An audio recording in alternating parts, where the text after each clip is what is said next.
Good evening, everybody. Bala sir, members of the faculty, and my student friends. It's always a pleasure and privilege to be in this institute. Nobody should dare to call me a guest lecturer or a guest faculty or anything, because you cannot be a guest in your own home. For me, I've seen this institute growing from literally a tiny sapling like this small plant to where it is today. You're all extremely privileged to be part of this revolution. I used to tell that Bala sir never starts evolution, he only starts revolution. It's quick, everything has to be fast. So actually the title over here, learning from the corporate leaders, I would say there is no need to go to the corporates to learn from him. Many of the things which I am going to talk about today, he is the best example of persistence, the best example of fighting against all odds, the best example of creating a vision, a dream, and actually making it happen. My request to you everybody is please stand up and give Bala sir a resounding ovation, standing ovation.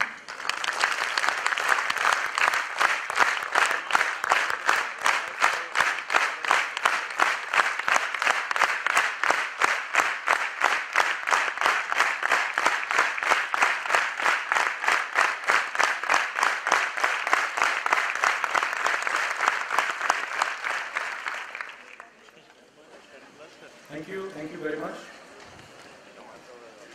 Bala sir, thank you for those kind words. But after so many years also I remember that presentation was truly excellent. Because it was very well researched and it was not just a normal presentation of cut, copy, paste, and in those days we didn't have computers to do it. So everything had to be researched. Now before I start my session, I'm going to do a little bit of an exercise because I'm a teacher by heart, if not by profession, and I see a lot of lethargy in this crowd. Okay, maybe you are at the tail end, faggot of a long day, long sessions, but that's still no excuse. So we are going to do a couple of exercises. I've done this before. We have 3 orchestras sitting over here. Okay, so when I point my hand, so you have to pay attention to my hand and fingers. Okay, so you will clap. If I point here, clap once. Clap. Once only.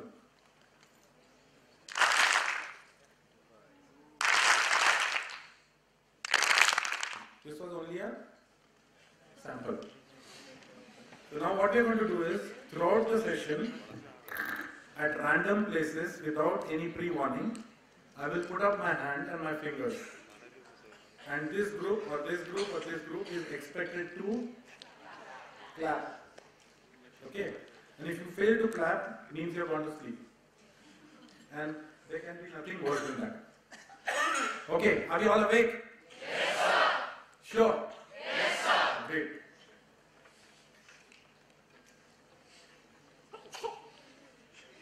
Light. Nothing on the slide. Everybody recognizes it. Now, I'm going to talk about 2 simple things which, in my opinion, are important at this stage in your life and also for the next stage, which is the corporate career which you are going to start. Over the last more than 30 years, I've been into hiring and recruiting, and particularly in the last 7 years since I've been with Yes Bank, we have done a lot of recruitment from the B schools. So the bank has today, over the last 7 odd years, a population from the B schools of over 900. Okay, so most of these have recruited in the past years. So I've had a chance to kind of do my own research, though it's not a formal research. What are the success factors? And I'm sure over the last 2 days, many eminent speakers must have given you tips, like the 2 sessions I attended today itself, all fantastic stuff. So if you were to ask me what are the success factors, is this only the two success factors which you are going to talk about? Answer is obviously no. There are more, maybe 10, maybe 50. But then I distilled them and I said, can I come up with what the industry finds in deficit? When we take students like you and they start their careers, and then the career graph starts going in a particular direction, out of a sample of 900, forget 900, even 100 students, 50 students, you'll find 3, 4, 5 excelling. Their graph is distinctly different from the rest. Now there could be a variety of reasons for this. And I'm not saying that what I'm going to tell you is the only reasons. But I find that this is very, very important. So the picture of the spark plug has been put there deliberately. And I'm also spelling it wrong. Okay, so I'm spelling it with a Q. And there's a reason for that. I'm just taking the liberty of using English language.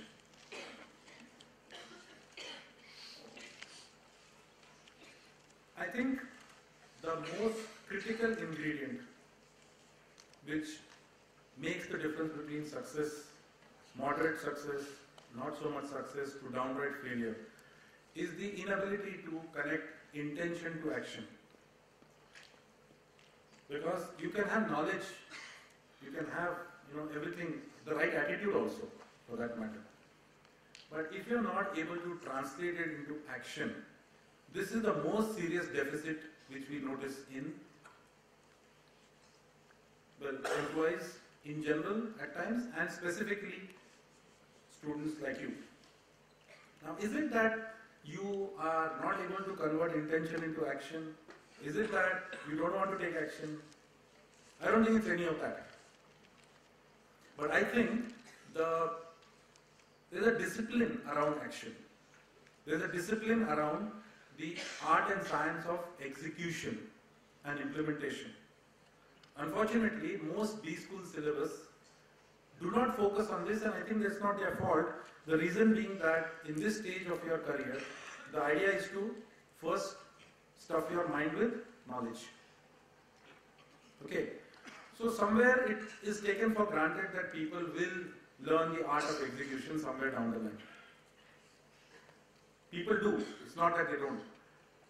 Unfortunately, if they don't pick up this skill of execution, that is converting intention to action, then the career growth starts going in a very different direction. The slope starts coming down. And there are a couple of reasons. I'll talk a little bit more. But one has got nothing to do with your institute. That reason has got something to do with you. And that is inherent laziness. And that's true of all of us. All of us have good intentions. I should go to the gym, I should, go on a diet, I should do this, I should, take that class, I should, whatever. I should visit my friend, I should visit my, uncle who's not well, I should do this. But somewhere, the intention, if you take the pile of intentions, and then the conversion into actions, then you'll find that the distillate is very, very small.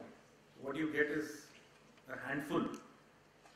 Now, when you are on your own, in your personal life, if you are not able to convert intention to action, well, that's your habit. Good, bad, you live with it. But when this habit carries over into your workplace, and inability to convert intention to action starts becoming your way of dealing, then, ladies and gentlemen, you are in serious trouble. Okay, so that's the reason why I said, let me talk about this. Why the spark plug? There are many engineers who put up their hand over here, right? What does the spark plug do?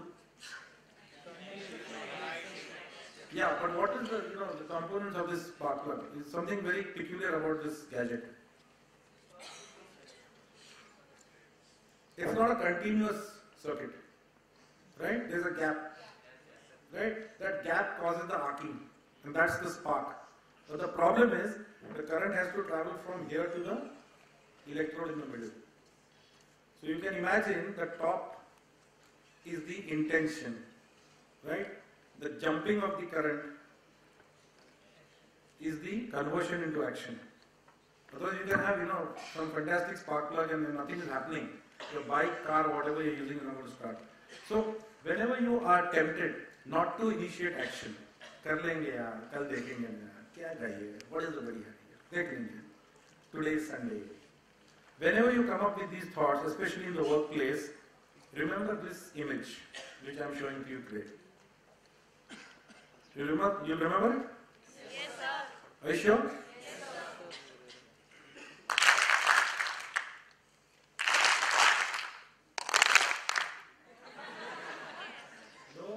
No claps over there. Okay. I'm glad to see people are awake. So what does SPARK stand for? First, simple equation, intention plus action equals execution. If you cannot execute something, all your knowledge, all your theories, all your everything is a pile of junk. Okay? So you could, maybe, if you are a philosopher sitting somewhere on top of a mountain saying that I am going to contemplate on the meaning of life. Anybody wants to become a philosopher here? I don't think anybody. You all want to become practicing managers. Right? So you don't have the luxury of going up a hill and saying that, let me think about marketing. Let me talk about the HR philosophy. Was Maslow right or wrong? Is there a better theory to Maslow? If you've got time, go up some hill and do it. But most of us are not going to be able to be practicing Maslow. Okay? So intention plus action is equal to execution. And this is the crux of what we need to do. That's what SPARK stands for. Sustained, persistent actions. Okay? Which give results, and results of quality. So not any kind of third rate, बोलते हैं ना करना है तो कर लिया, so something has to be done, नाम के वास्ते कर लिया. No, that is not conversion of intention of intentions plus action into execution. Correct execution means you have to have sustained and persistent action. What is the difference? What is sustained mean? Maintained. Yeah? What is persistent? What is the difference? I have used both the words, they are almost synonymous with each other. But I have deliberately chosen both the words. Why? What is a special quality of persistent? Persistent, in my view, has the quality where you continue doing things in spite of odds. Whenever you meet hurdles, you still continue. Okay? So, in a sense, sustained and persistent action, there is a lot of commonality, but the idea is that it cannot be just one-off. You cannot say that I have this one brilliant execution plan I am going to execute once in 10 years. You will get promoted once in 10 years. The boss will also tell you that. So, we need execution-minded people. So somewhere in the mail which came to me, learning from the corporate leaders, one of the sentences was that what do corporates look for in students?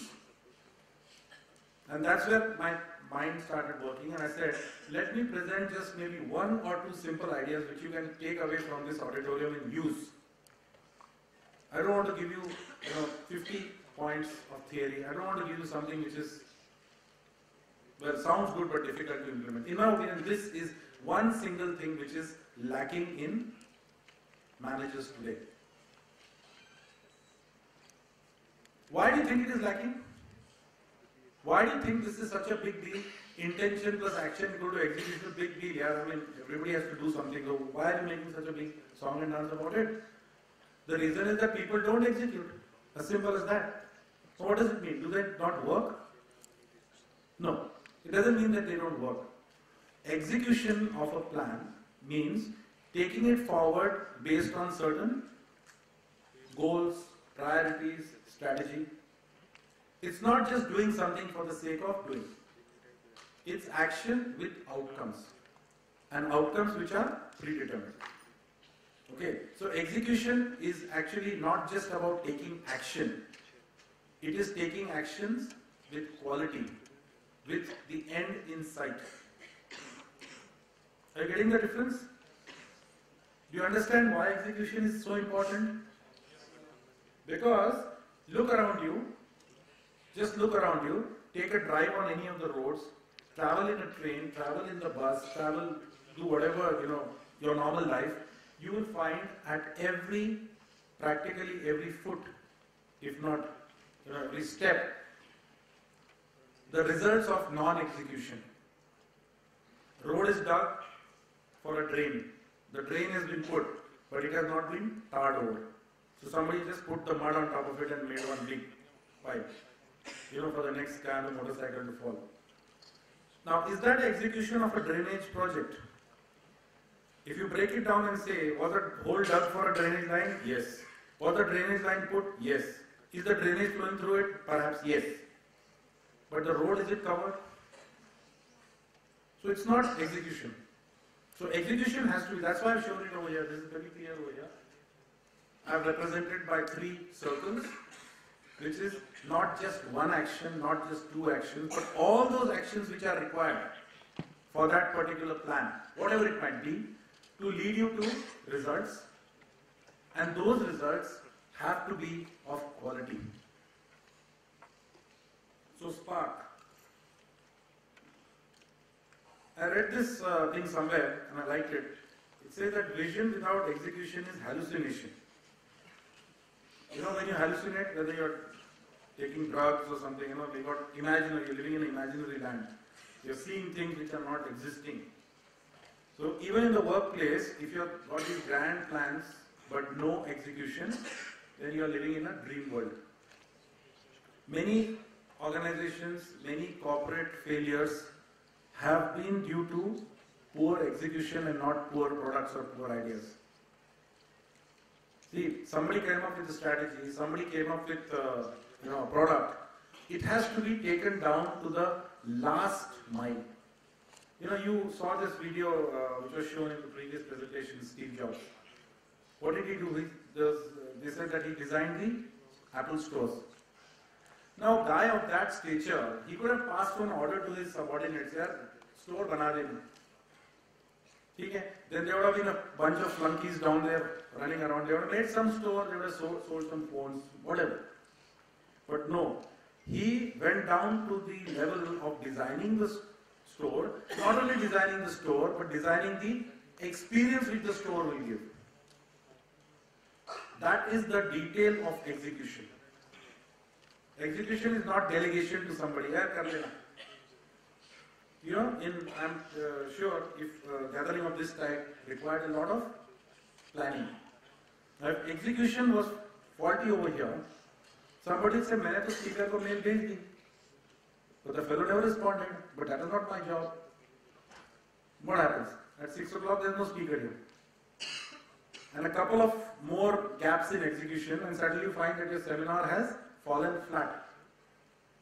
So execution is not about companies only. Execution is right there in your lives. How do you execute your own career plans? How do you execute a plan to travel home to your hometown? How do you execute a plan to go for a movie? Normally you don't think so much about it. Dekh lenge, ticket mil gaya, we'll see it, right? But somebody who really wants to see a movie and they say that look, there is a weekend available, there is a execution-oriented way of doing it. It doesn't mean that you have to plan everything, but you have to think it through. And the other is to flow with the tide and say, we'll see, we'll go to East Square, we get a ticket, we'll get inside. If we don't get it, they have it. Are you with me? Yes, sir. Sure? Yes, sir.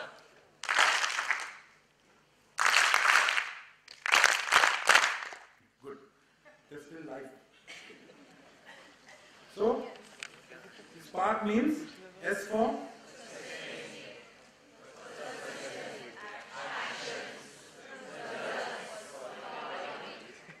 very good. The second point, so I said I'm going to talk to you about 2 things. And I will live by that promise. But there may be a third thing, some of you already probably heard it, but doesn't hurt to repeat it. second point is perhaps a little bit different from what may have been told to you earlier or may not have been told to you at all. Okay, and this is something which also I find to be extremely relevant. Pay extra attention over here. Okay, so career competencies, basically what is it that you need to do to succeed? Right? Now it's no-brainer, you have a career start. Most of you are going to be at this point in your career, right? Then you are going to be to mid-career. And then you will move to senior roles. And also in the previous presentation it was told that the average age of leadership has come down by how many years? 11 years. Right? So your moving into senior roles is not going to be at a very, very advanced stage, because if it was 11 years downward movement till now, by the time you hit your mid-career, I guess that will be down even further. So a senior or a leadership role is not very far away from today. If somebody is thinking that, oh, dekha jayega, it's like future planning. No, I don't think so. If you are aspirational, if you have got ambition, and if you have got the stuff in you, I think it's very, very doable. Okay, so we have career start roles, entry-level roles, mid-career roles, and then senior roles. Now, most people believe that the career competencies which are shown on the right side are in this order. That means, at career start, you focus on the competencies which are mostly centered around you. Means, be good in communication, be very aggressive, work hard, be devoted, be committed. Any more adjectives? You, what should you do? What other adjectives? Any you adjectives you can think of? Competencies? No? Come on, every day in the college you have been told something. Sorry? Initiative, what else?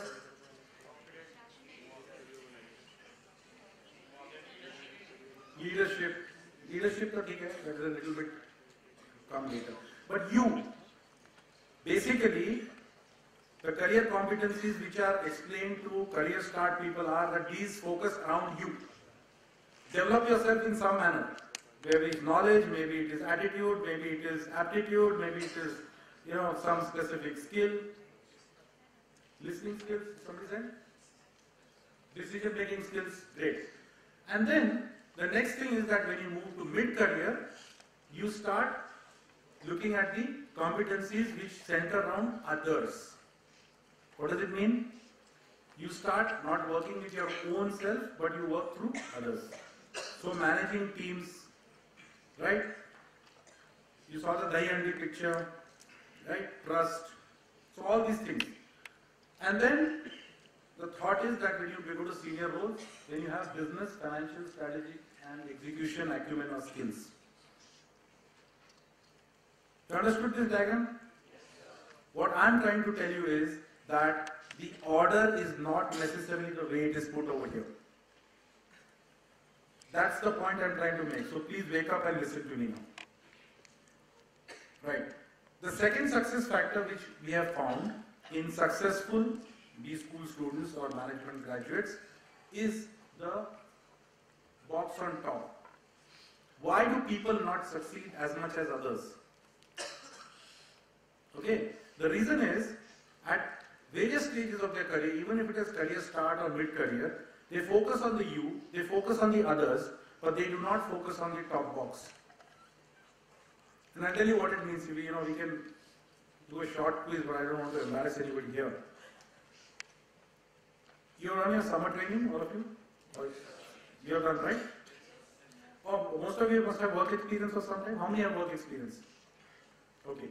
If we were to do a secret quiz on the top box and asking you to explain what are the financials of the last job where you worked, or what was the business strategy of the company where you did your summer project?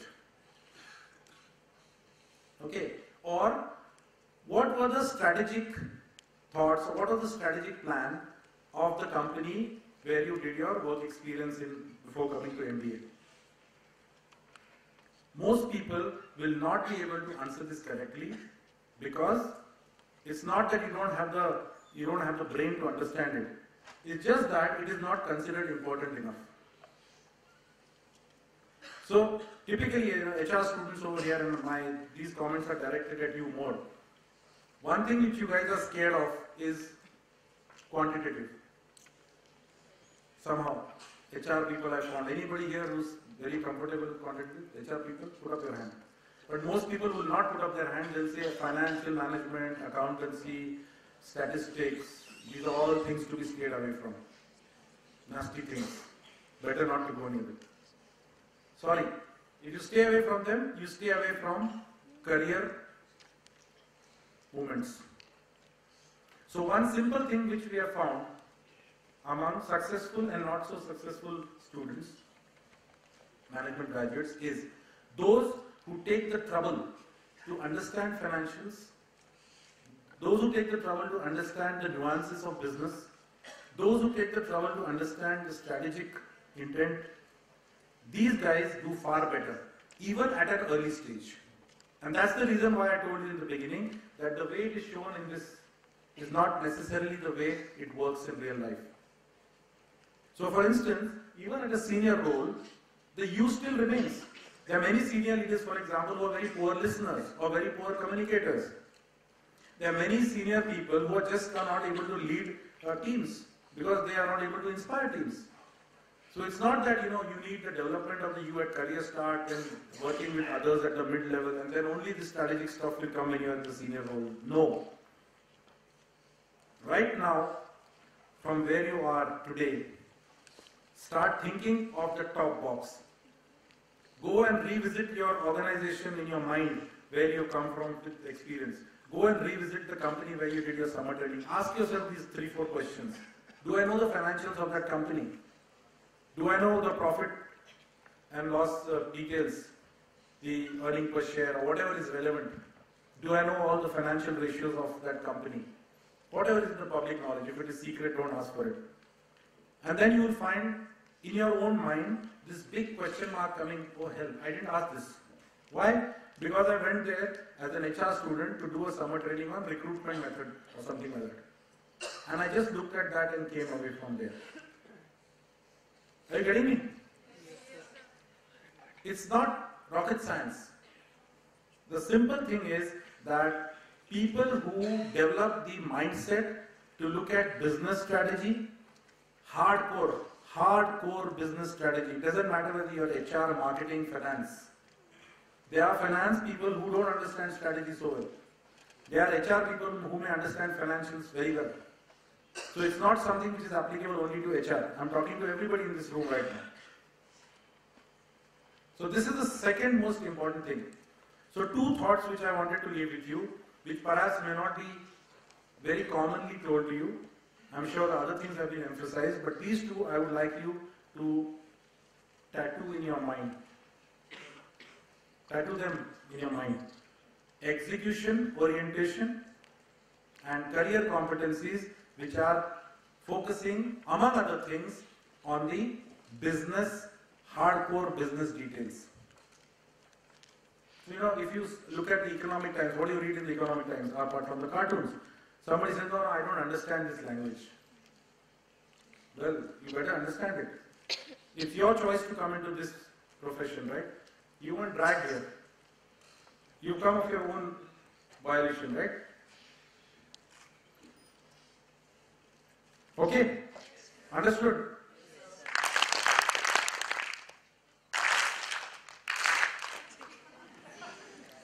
Okay. This, some of you must have seen when I was here last.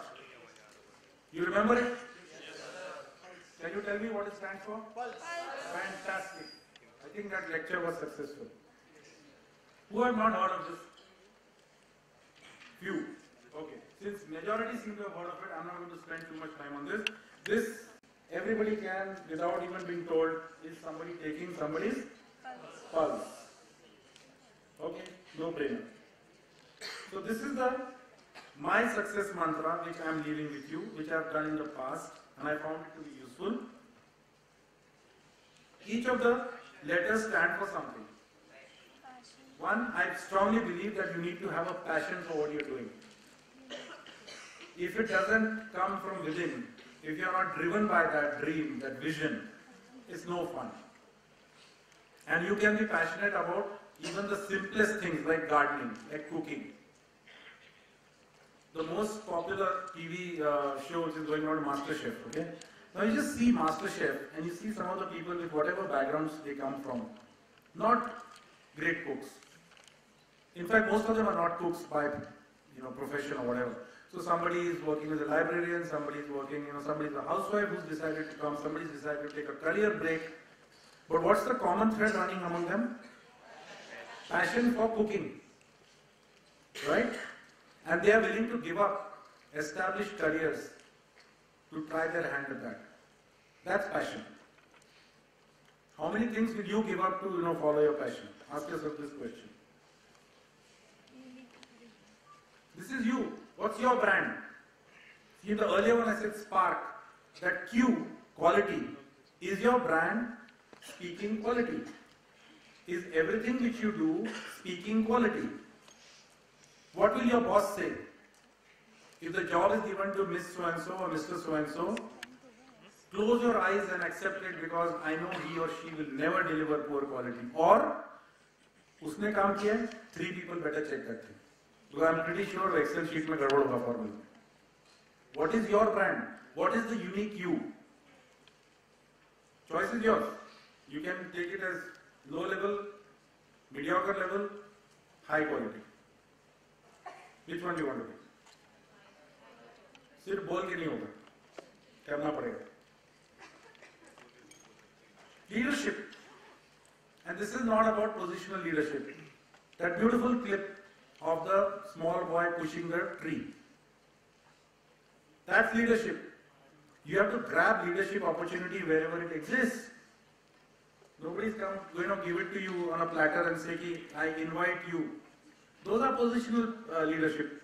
Prime Minister of India, General Manager of something, Vice President of something, Director of something. All those are fine. Those are positional leaderships. But if you don't have that ability to take leadership actions on your own, you're missing a great deal of opportunity. Social skills.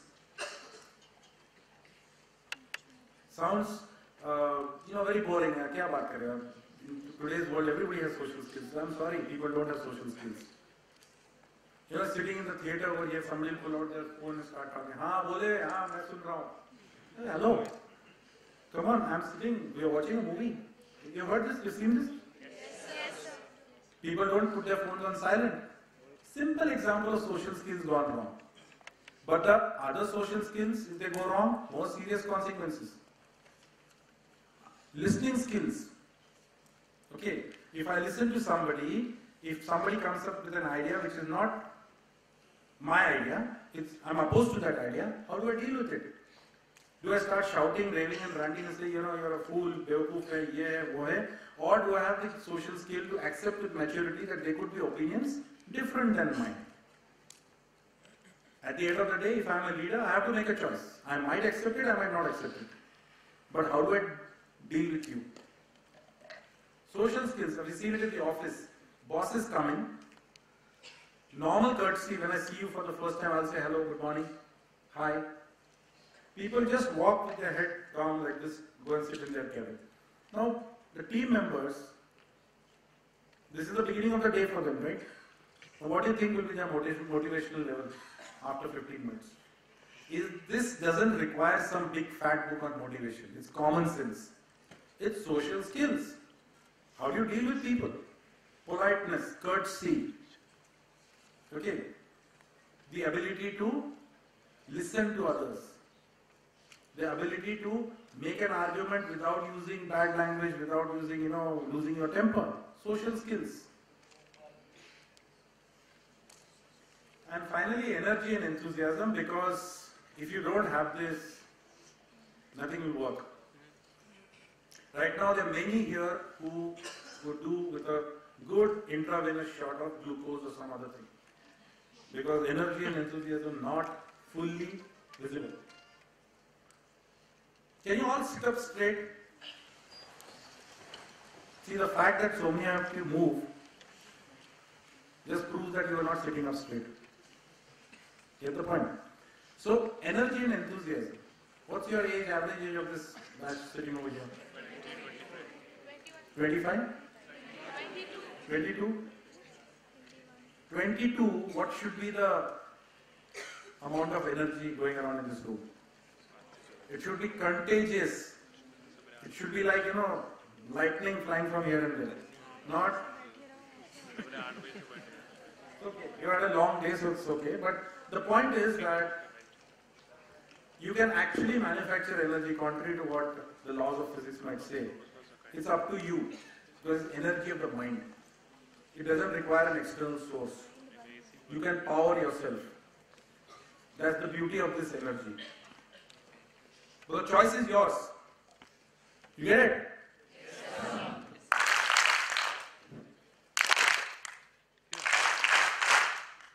That's energy.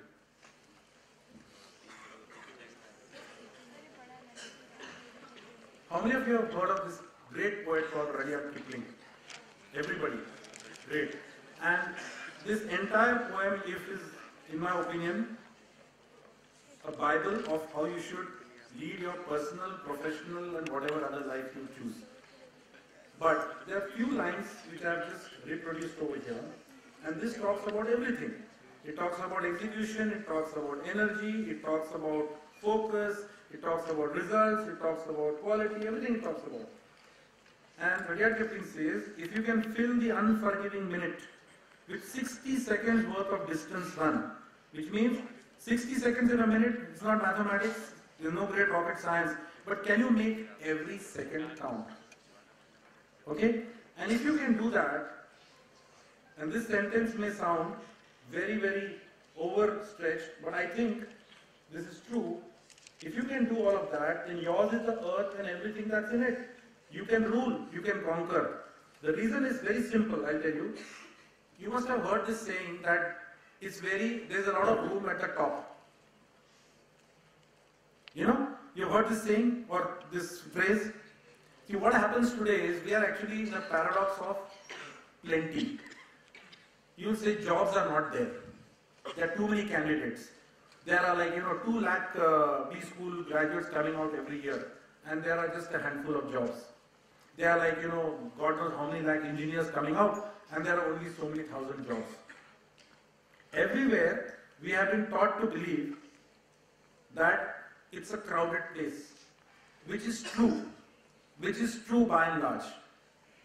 There is a crowded place for mediocrity. If you are mediocre, it's a very crowded place. You ask any employer, I will give you one CV of somebody in whatever discipline. Like in a bank, it could be risk management, it could be something else. And he's a top-notch in the industry. I'm telling you, in spite of whatever hiring freeze and whatnot, there will be at least 3 banks willing to offer that person a job. There is always place at the top for quality. And that's what this line I interpreted. Okay, this is career counseling at its best. If you can fill the unforgiving minute with 60 seconds worth of distance run, yours is the earth and everything that's in it.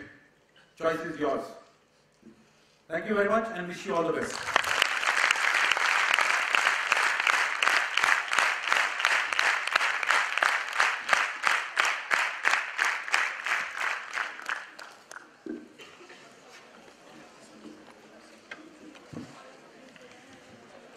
The house is now open for questions. Not force ourselves to ask questions. Just carry these 2 thoughts with you. First, fast. Second, and career competencies, business, focus, financial, and strategy. And execution of this. Thank you.